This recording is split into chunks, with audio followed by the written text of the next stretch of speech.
ನನ್ ಹೆಸರು ಅಭಿನವ್, ನನ್ ವಯಸ್ಸು ಬಂದು 31, ಬೆಂಗಳೂರಲ್ಲಿ ಇರೋದು. ನಮ್ ದೊಡ್ಡಮ್ಮ ಫ್ಯಾಮಿಲಿ ಕೂಡ ನಮ್ಮ ಮನೆ ಹತ್ರ ಇರೋದು.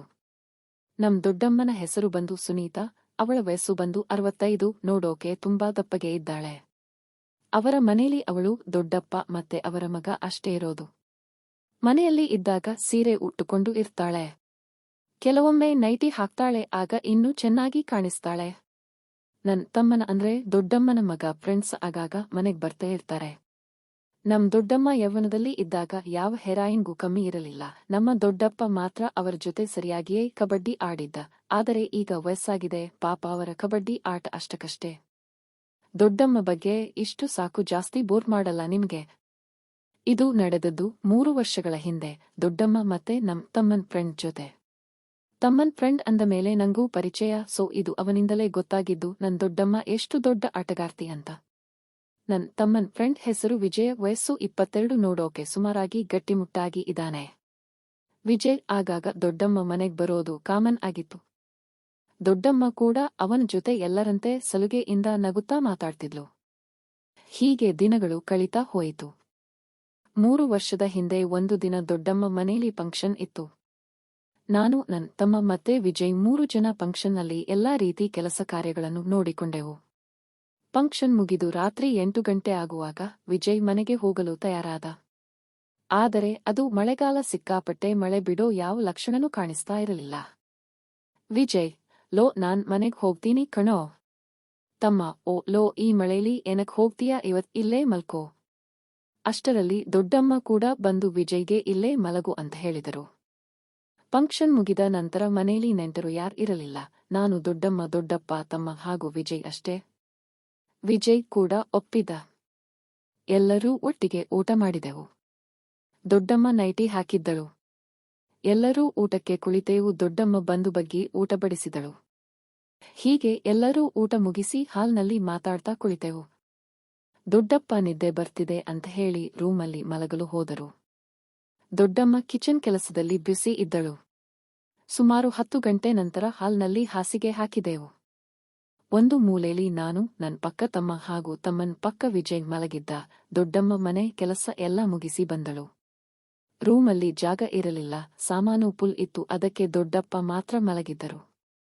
ವಿಜಯ್ ಪಕ್ಕ ಜಾಗ ಖಾಲಿ ಇತ್ತು. ದೊಡ್ಡಮ್ಮ ವಿಜಯ್ ಪಕ್ಕ ಮಲಗಿದರು. ಅವಳು ವಿಜಯ್ ಅನ್ನು ಮಗನ ತರನೇ ನೋಡ್ತಾ ಇದ್ದಳು. ದೊಡ್ಡಮ್ಮ ವಿಜಯ್ಗೆ ಬೆನ್ನು ಮಾಡಿ ಮಲಗಿದ್ದಳು. ಹೀಗೆ ಮಳೆ ಬೇರೆ ಜೋರಾಗಿ ಸುರೀತಾ ಇತ್ತು. ಸುಮಾರು 11 ಗಂಟೆ ಆಗಿರಬಹುದು. ನನಗೆ ಎಚ್ಚರವಾಯಿತು. ನನ್ ತಮ್ಮ ಫುಲ್ ನಿದ್ದೆಗೆ ಜಾರಿದ್ದ. ನಾನು ಎದ್ದು ನೀರು ಕುಡಿದು ಬಂದೆ. ಆಗ ನೋಡಿದರೆ ವಿಜಯ್ ಪಕ್ಕದಲ್ಲಿ ದೊಡ್ಡಮ್ಮ ಮಲಗಿದ್ದರು. ನನ್ನ ಪಾಡಿಗೆ ನಾನು ಸುಮ್ಮನೆ ಮಲಗಿದೆ, ಆದ್ರೆ ನಿದ್ದೆ ಬರಲಿಲ್ಲ. ಸ್ವಲ್ಪ ಹೊತ್ತಿನ ನಂತರ ಏನೋ ಒಂದು ಶಬ್ದ ಕೇಳಿಸಿತು. ಏನು ಅಂತ ಕೇಳಿಸಿಕೊಂಡೆ. ಏನು ಅಂದ್ರೆ ದೊಡ್ಡಮ್ಮ ಮತ್ತು ವಿಜಯ್ ತುಂಬಾ ನಿಧಾನವಾಗಿ ಏನೋ ಮಾತನಾಡುತ್ತಿದ್ದರು. ದೊಡ್ಡಮ್ಮ, ಹೇ, ಏನೋ ಮಾಡ್ದೆ ನೀನು. ವಿಜಯ್, ಸಾರಿ ಆಂಟಿ, ನಂಗೆ ಸ್ವಲ್ಪ ನಿದ್ದೆಯಲ್ಲಿ ಒದ್ದಾಡೋ ಅಭ್ಯಾಸ ಇದೆ. ನಾನು ಇವರಿಬ್ಬರ ಮಾತನ್ನ ಸೈಲೆಂಟ್ ಆಗಿ ಕೇಳ್ತಿದ್ದೆ. ಅವರು ನಾನು ಮಲಗಿದ್ದೀನಿ ಅಂತ ಅನ್ಕೊಂಡಿದ್ರು. ಆಮೇಲೆ ದೊಡ್ಡಮ್ಮ ಹೇಳಿದ್ಲು, ನಂಗೂ ಸರಿಯಾಗಿ ನಿದ್ದೆ ಬರ್ತಿಲ್ಲ ಕಣೋ, ಸ್ವಲ್ಪ ಮೈ ಕೈ ನೋವು ಅಂತ. ಆಗ ಅವನು, ಹೌದಾ, ನಾನು ಸ್ವಲ್ಪ ಮಸಾಜ್ ಮಾಡಲಾ ಅಂತ ಕೇಳಿದ. ಮಾಡಿದ್ರೆ ಒಳ್ಳೇದು ಅಂತ ದೊಡ್ಡಮ್ಮ ಹೇಳಿದಳು. ಅವನು ಮಸಾಜ್ ಮಾಡೋಕೆ ಶುರು ಮಾಡಿದ. ಇಬ್ಬರೂ ಈಗಾಗಲೇ ಒಳ್ಳೆ ಮೂಡ್ನಲ್ಲಿ ಇದ್ದರು. ಅವರ ಎದೆ ಬಡಿತ ಜೋರಾಗಿತ್ತು ಮತ್ತು ಅವರ ಉಸಿರಾಟ ಕೂಡ ನನಗೆ ಕೇಳಿಸುತ್ತಿತ್ತು. ಸಡನ್ ಆಗಿ ಕರೆಂಟ್ ಕೂಡ ಹೋಯಿತು. ಆಮೇಲೆ ದೊಡ್ಡಮ್ಮ ಹೇಳಿದಳು, ಸ್ವಲ್ಪ ಕಿಚನ್ ರೂಮಿಗೆ ಹೋಗೋಣ ಬಾ ಅಂತ. ವಿಜಯ್, ಯಾಕೆ ಆಂಟಿ, ಏನಾಯ್ತು ಅಂತ ಕೇಳಿದ. ನಾನು, ನೀರ್ ಕುಡಿಬೇಕು, ತುಂಬಾ ಕತ್ತಲು ಇದೆ, ನಂಗೆ ಭಯ ಆಗುತ್ತೆ ಅಂತ ಹೇಳಿದಳು.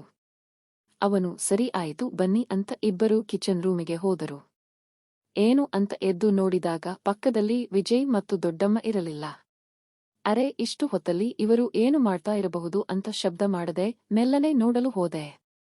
ಅವರಿಬ್ಬರೂ ಕಿಚನ್ ರೂಮಿನಲ್ಲಿ ಇದ್ದರು. ನಾನು ಅಲ್ಲೇ ಪಕ್ಕದಲ್ಲಿ ಬಚ್ಚಿಟ್ಟುಕೊಂಡು ನೋಡುತ್ತಿದ್ದೆ. ಕಿಚನ್ ರೂಮಿನಲ್ಲಿ ಅವರು ಮಾಡೋ ಕೆಲಸವನ್ನ ನೋಡಿ ದಂಗಾಗಿಬಿಟ್ಟೆ. ಅವರಿಬ್ಬರೂ ಕಬಡ್ಡಿ ಆಡೋದರಲ್ಲಿ ಮಗ್ನರಾಗಿದ್ದರು.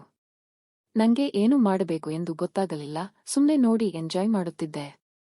ಸ್ವಲ್ಪ ಹೊತ್ತಿನ ಇಬ್ಬರೂ ತಮ್ಮ ಕೆಲಸ ಮುಗಿಸಿದರು. ನಾನು ಶಬ್ದ ಮಾಡದೆ ವಾಪಸ್ ಹೋಗಿ ಮಲಗಿದೆ. ಆಮೇಲೆ ಅವರಿಬ್ಬರೂ ಬಾತ್ರೂಮಿಗೆ ಹೋಗಿ ಕ್ಲೀನ್ ಮಾಡಿಕೊಂಡು ಬಂದು ಮಲಗಿದರು. ನಾನು ನೋಡಿದ್ದು ಅವರಿಗೆ ಗೊತ್ತಿರಲಿಲ್ಲ.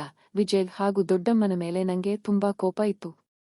ಆದ್ರೆ ಈ ವಿಷಯವನ್ನು ನಾನು ಯಾರಿಗೂ ಹೇಳಲಿಲ್ಲ. ನನಗೂ ದೊಡ್ಡಮ್ಮನ ಜೊತೆ ಒಂದ್ಸಲಾನಾದ್ರೂ ಕಬಡ್ಡಿ ಆಡಬೇಕು ಅನಿಸಿತು. ಸೊ ಒಂದು ಒಳ್ಳೆ ಪ್ಲಾನ್ ಮಾಡಿದೆ. ಒಂದು ದಿನ ನಾನು